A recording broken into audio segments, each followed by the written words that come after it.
حي الشباب العاملين خير الكتائب أجمعين من شيدوا صرح الرشاد ليرفعوا لله دين. حي الشباب العاملين خير الكتائب أجمعين من شيدوا صرح الرشاد ليرفعوا لله دين. من قد أبوا إلا الصلاة من مصلحين لا يعملون لغاية إلا صلاح المسلمين. من قد أبوا إلا الصلاح فديتهم من مصلحين لا يعملون لغاية إلا فلاح المسلمين لا يعملون لغاية إلا فلاح المسلمين.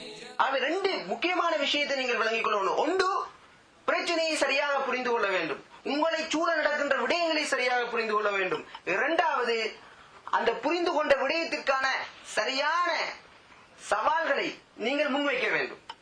மூன்றாவது, அந்த சமூகத்தை நீங்கள் எதிர்கொள்ள வேண்டும். இது ரெண்டு மிக முக்கியமான விஷயம். உதாரணத்துக்கு நான் சொல்கின்றேன், இந்த மேற்குலகு இஸ்லாத்துக்கு எதிராக ஒரு கொள்கையை முன்வைக்கிறது. இஸ்லாத்தை சொல்கிறது பிற்போக்கான இஸ்லாம், பிற்போக்குத்தனமானது இஸ்லாம். இஸ்லாத்தை நீங்கள் பின்பற்றினால் 6ஆம் நூற்றாண்டுடைய காலப்பகுதிக்கு பின்னோக்கி சென்று விடுவீர்கள், அப்படிப்பட்டதுதான் இஸ்லாம் என்று சொல்கிறது. தங்களுடைய முதலாளித்துவம் எப்படிப்பட்டது என்றால், தங்களுடைய இந்த லிபரல் டெமோக்ரசி எப்படிப்பட்டது என்றால், அதெல்லாம் எப்படிப்பட்டது? முற்போக்கானது, உங்களை வாழ்வின்பால் முன்னோக்கி அழைத்து செல்லக்கூடியது, உங்களுக்கு சயின்ஸ் டெக்னாலஜியை தரக்கூடியது, உங்களுக்கு நல்ல வாழ்க்கையை தரக்கூடியது என்று சொல்கிறார்கள். அது மாத்திரமல்ல, இஸ்லாம் ஒரு வகையான காட்டுமிராண்டித்தனமானது, பிறருடைய எண்ணங்களை பிறருடைய சிந்தனைகளை புரிந்து கொள்ளாதது, பிறருடன் சகிப்புத்தன்மையுடன் வாழ தெரியாதது, அவை ஒரு காட்டுமிராண்டித்தனமான ஒரு மார்க்கம் இந்த இஸ்லாம் என்று அவர்கள் சொல்கிறார்கள். அதே நேரத்தில் அவர்கள் சொல்கின்றார்கள், எங்களுடைய சிவிலைசேஷன் இருக்கிறது, எங்களுடைய நாகரிகம் இருக்கிறதே, அது தகிப்புத்தன்மை மிக்கது, பள்ளினத்தன்மை மிக்கது. நாங்கள் எல்லா எண்ணங்களையும் நாங்கள் ஏற்றுக்கொள்வோம், எல்லா சிந்தனைகளையும் நாங்கள் ஏற்றுக்கொள்வோம், எல்லோருடனும் சேர்ந்து வாழ்வோம். இது அவர்கள் முன்வைக்கிற இஸ்லாத்தையும் அவர்களுடைய வாழ்வு ஒழுங்கையும் ஒப்பிட்டு காட்டுகின்ற அந்த விடயம். மேலும் சொல்கிறார்கள், இஸ்லாம் பெண்களை அடிமைப்படுத்துகிறது, இஸ்லாம் பெண்களை துன்புறுத்துகிறது. நாங்கள் பெண்களை விடுதலை செய்கிறோம். எதிலிருந்து விடுதலை செய்கிறோம்? ஆடைகளில் இருந்து விடுதலை செய்கிறோம். நாங்கள் பெண்களை விடுதலை செய்கிறோம், பெண்களுக்கு வலுவூட்டுகிறோம். பெண்கள் வீதிகளில் வியாபாரம் செய்கிறார்கள், பெண்கள் வாக்களிக்கிறார்கள், பெண்களுக்கு நாங்கள் கல்வியை கொடுக்கிறோம். இதுதான் இஸ்லாம். இஸ்லாத்தையும் அதையும் ஒப்பிட்டு அவர்கள் காட்டுகிறார்கள். உங்களுக்கு தெரியுமா, முஸ்லிம்களாக இருக்கின்ற நாங்கள், இவர்கள் பெண்களுக்கு வாக்களிப்பதற்கு முதல் 14 நூற்றாண்டுகளுக்கு முதல் தங்களுடைய அரசியல் தலைவர் யார் என்பதை தீர்மானிப்பதற்கான பையத்தை முஸ்லிம் பெண்களும் வழங்க வேண்டும் என்று கூறிய மார்க்கம் எங்களுடைய மார்க்கம். யார் உன்னுடைய தலைவராக இருக்க வேண்டும் என்கின்ற அந்த ஓட்டுரிமையை வழங்கிய மார்க்கம் எங்களுடைய மார்க்கம்.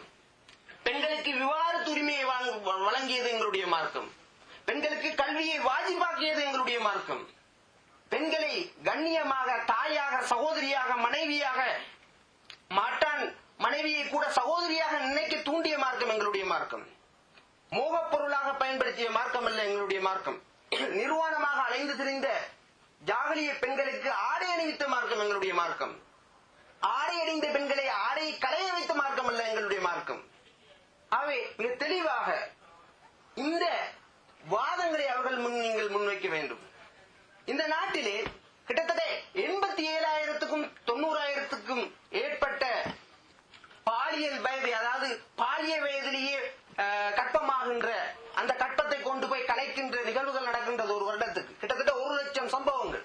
12 வயதில் 13 வயதில் பெண்கள் கற்பமாகி அதை கொண்டு கற்பத்தை கலைக்கின்ற சம்பவங்கள் நடக்கிறது.